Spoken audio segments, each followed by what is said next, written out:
2022 के चुनाव के लिए सभी दलों ने कमर कस ली है और सभी की तैयारी भी तेज हो गई है। इसी कड़ी में भारतीय जनता पार्टी नवरात्र से उत्तर प्रदेश के सभी जिलों में ओबीसी सम्मेलन की शुरुआत करने जा रही है। इसकी जिम्मेदारी डिप्टी सीएम केशव प्रसाद मौर्य को सौंपी गई।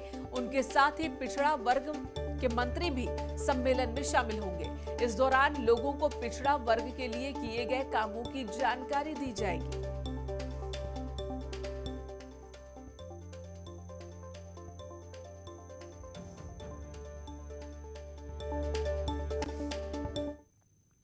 और तमाम कयासों के बीच छत्तीसगढ़ के मुख्यमंत्री भूपेश बघेल को बड़ी जिम्मेदारी सौंपते हुए कांग्रेस आलाकमान ने उन्हें उत्तर प्रदेश चुनाव के लिए पर्यवेक्षक के तौर पर नियुक्त किया है।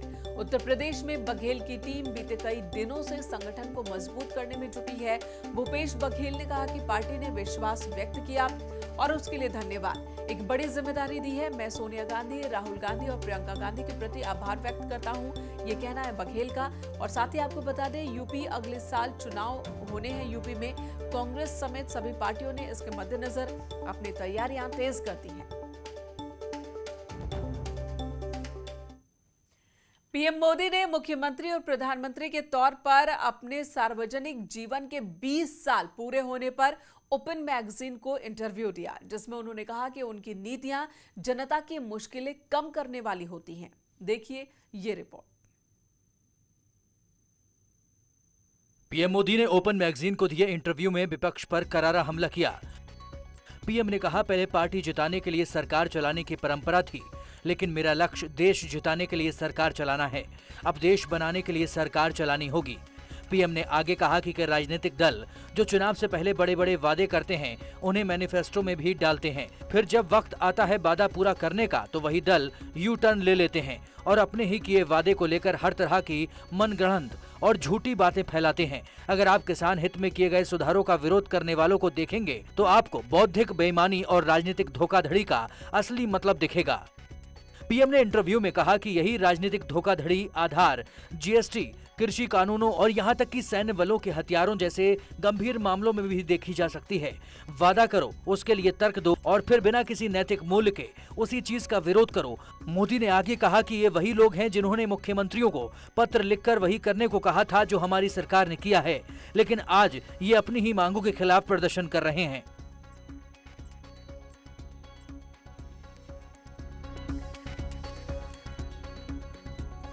और यूपी के दंगल में अब कार्टून की एंट्री हो चुकी है। बीजेपी यूपी ने अपना बिना नाम लिए ही अखिलेश पर तंज कसा है बीजेपी ने, जिस पर अब जुबानी जंग भी शुरू हो चुकी है।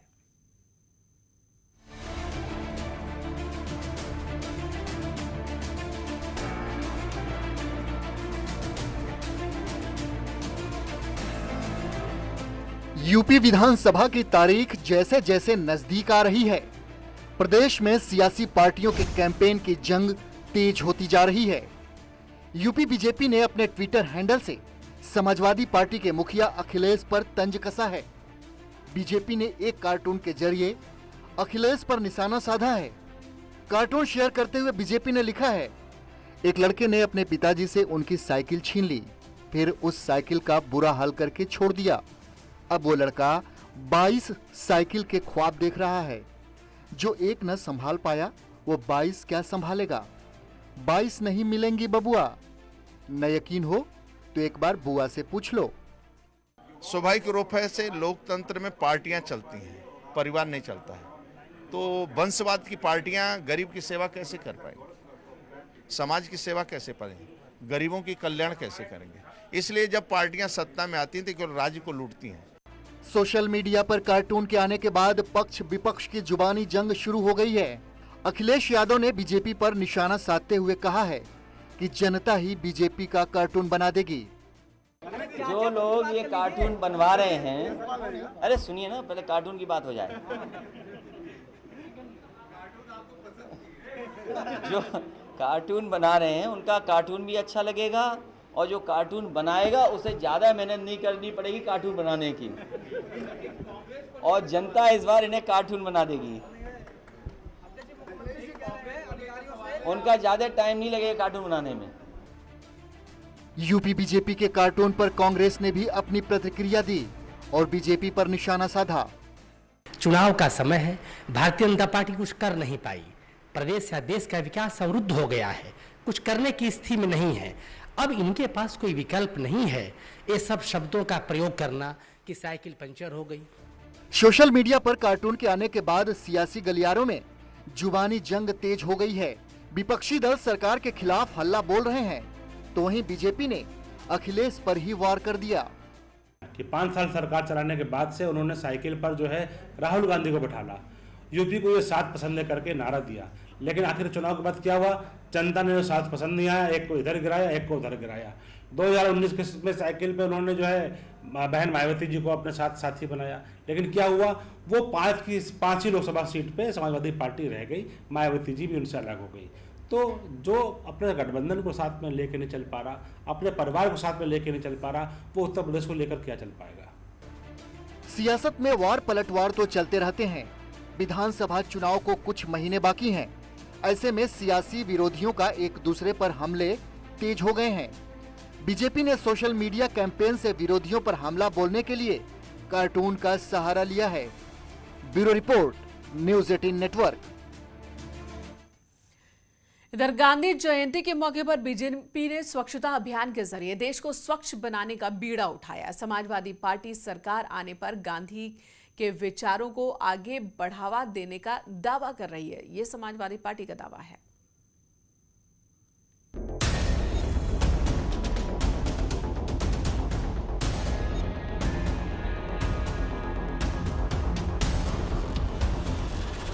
अक्टूबर यानी गांधी जयंती।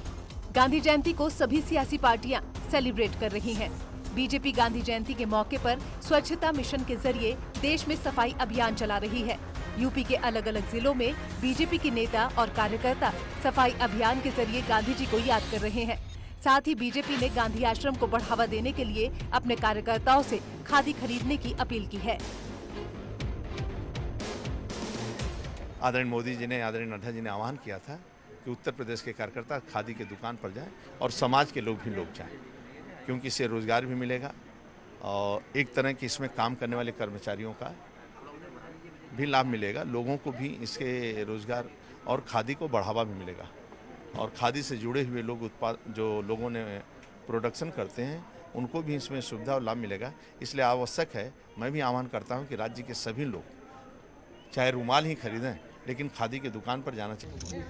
भारतीय जनता पार्टी के कार्यकर्ता स्वच्छता अभियान के रूप में सेवा के और बहुत सारे जो प्रकल्प हैं उनके माध्यम से आज उनको हम गांधी जी को स्मरण कर रहे हैं। जब तक सूरज चांद रहेगा, गांधी जी का नाम रहेगा। वहीं गांधी जयंती पर अखिलेश यादव ने लखनऊ के हजरतगंज में गांधी की प्रतिमा पर माल्यार्पण किया। वहीं उनके कार्यकर्ताओं ने भी गांधी जी की याद में आंसू बहाए। बाबू, बाबू। संभल में समाजवादी पार्टी के नेता फिरोज खान एक बार फिर गांधी जी की प्रतिमा पर फफक फफक कर रोने लगे। बाबू, बाबू। ये वही फिरोज खान है जो 2019 में गांधी जी की प्रतिमा पर आंसू बहाकर सोशल मीडिया में चर्चाओं में आए थे। अब 2022 सामने है तो रोना तो बनता है। बहरहाल एसपी अध्यक्ष का कहना है कि जब उनकी सरकार आएगी तो खादी को आगे बढ़ाएंगे।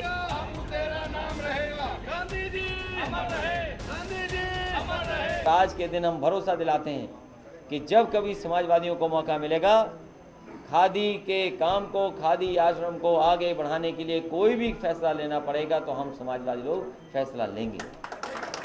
वहीं जो राष्ट्रपिता महात्मा गांधी ने रास्ता दिखाया, उसी रास्ते पे चल करके देश की भलाई होनी है।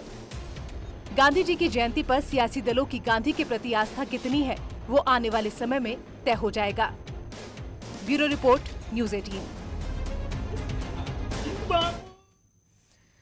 गांधी के बाद बात वीर सावरकर की। वीर सावरकर को लेकर भी एक बार फिर वार पलटवार शुरू हो चुका है। दरअसल शुक्रवार योगी आदित्यनाथ ने महान क्रांतिकारी वीर सावरकर पर लिखी एक पुस्तक का विमोचन किया।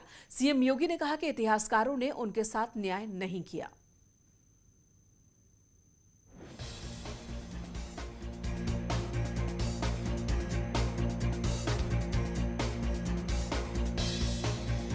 वीर सावरकर को लेकर एक बार फिर से यूपी की सियासत में संग्राम छिड़ गया है। दरअसल शुक्रवार को सीएम योगी ने महान क्रांतिकारी वीर सावरकर पर लिखी गई पुस्तक का विमोचन किया। इस मौके पर सभा को संबोधित करते हुए सीएम योगी ने कहा है कि इतिहासकारों ने वीर सावरकर के साथ न्याय नहीं किया। अगर विश्व मानवता को सुरक्षित रहना है तो भारत को सुरक्षा की गारंटी चाहिए, और भारत को सुरक्षा की गारंटी कोई और नहीं देगा, उसके ही बच्चे देंगे, उसी के संतानें देंगे, कोई बाहरी नहीं देगा, कोई आक्रांता नहीं देगा। यही सावरकर की दृष्टि है। काश इसको हमने समझने का प्रयास किया होता है, ये देश कभी विभाजित नहीं होता। सीएम के बयान के बाद गांधी जयंती के दिन विपक्षी पार्टियों ने पलटवार शुरू किया। कांग्रेस ने सावरकर के जरिए बीजेपी पर वार किया। उन्होंने आजादी की लड़ाई में महान योगदान दिया, इसके लिए उन्हें प्रणाम। लेकिन इसके साथ इस सच को कैसे नकारा जाए कि अगर उन्होंने हिंदू राष्ट्रवाद की बात न की होती तो प्रक्रिया में मुस्लिम राष्ट्रवाद अपनी आवाज नहीं पाता। वीर सावरकर को महामंडित करने वाली भारतीय जनता पार्टी इस बात को समझ नहीं पाती है, इस बात को सोच नहीं पाती है कि हमारा देश हिंदुओं की आध्यात्मिकता, मुसलमानों की बंधुत्व, जैनियों का प्रणम्य, बौद्धों का अहिंसा, सिखों की वाणी शब्द और ईसाइयों की क्रियाशीलता पर देश हमारा चलता है, न कि इस धारा पर जिस धारा में सिर्फ विखंडन की स्थिति उत्पन्न होती हो। सावरकर पर सियासत नई नहीं है। जब वीर सावरकर के बलिदान को बीजेपी याद करती है तब विपक्षी पार्टियां हमला करने से नहीं चूकती। Bureau report, news 18 network. Games of गद्दे में रुकेंगे एक ब्रेक के लिए। ब्रेक के बाद बात होगी उत्तराखंड की।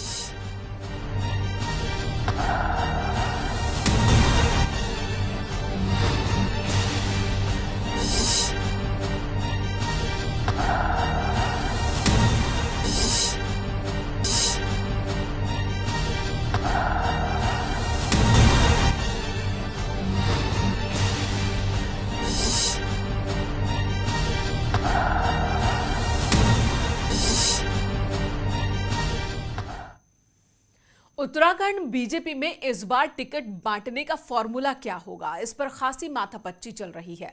57 विधायकों वाली बीजेपी 2022 चुनाव में टिकट के लिए सिटिंग गेटिंग का फॉर्मूला अपनाएगी या नहीं, यह अभी तक तय नहीं।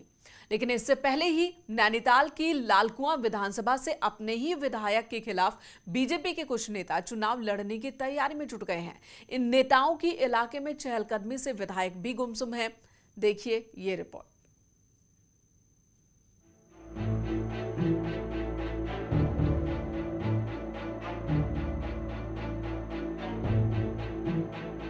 सड़कों पर लगे ये होर्डिंग बता रहे हैं कि मौसम चुनावी है और इससे नैनीताल में तकरीबन 1.25 लाख मतदाताओं वाली लालकुआं विधानसभा भी अछूती नहीं है।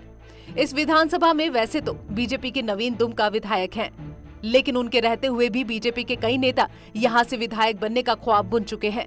दुमका की मौजूदगी में ही बीजेपी के 2 बड़े नेता पूर्व दर्जा प्राप्त राज्य मंत्री हेमंत द्विवेदी और बीजेपी के नैनीताल जिला अध्यक्ष प्रदीप बिष्ट ने अपनी तैयारी शुरू कर दी है।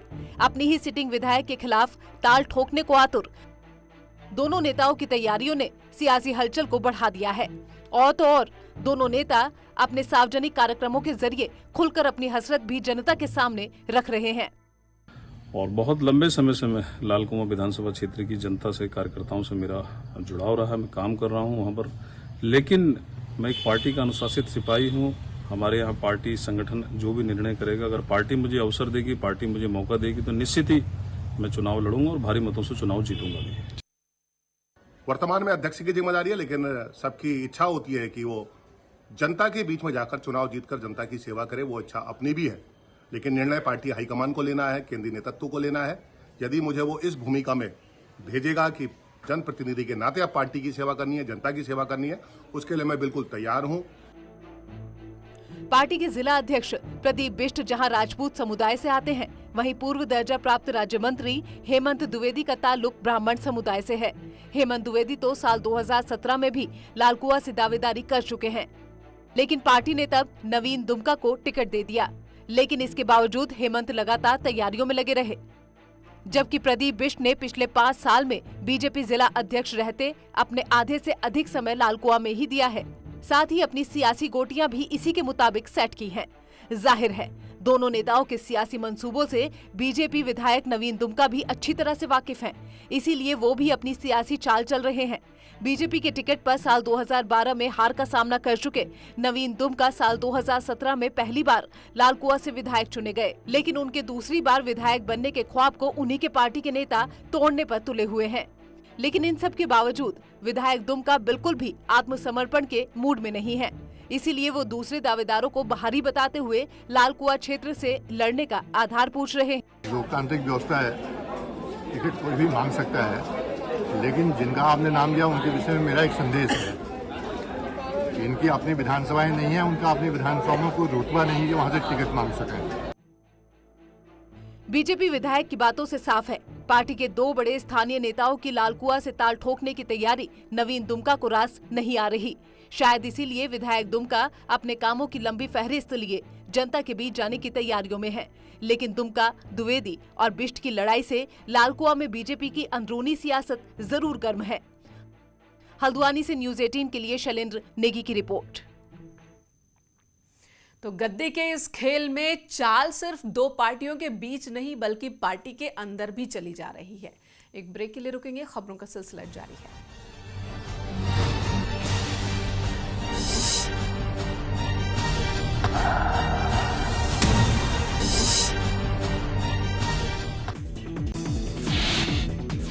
घर के बाहर स्ट्रीट डॉग को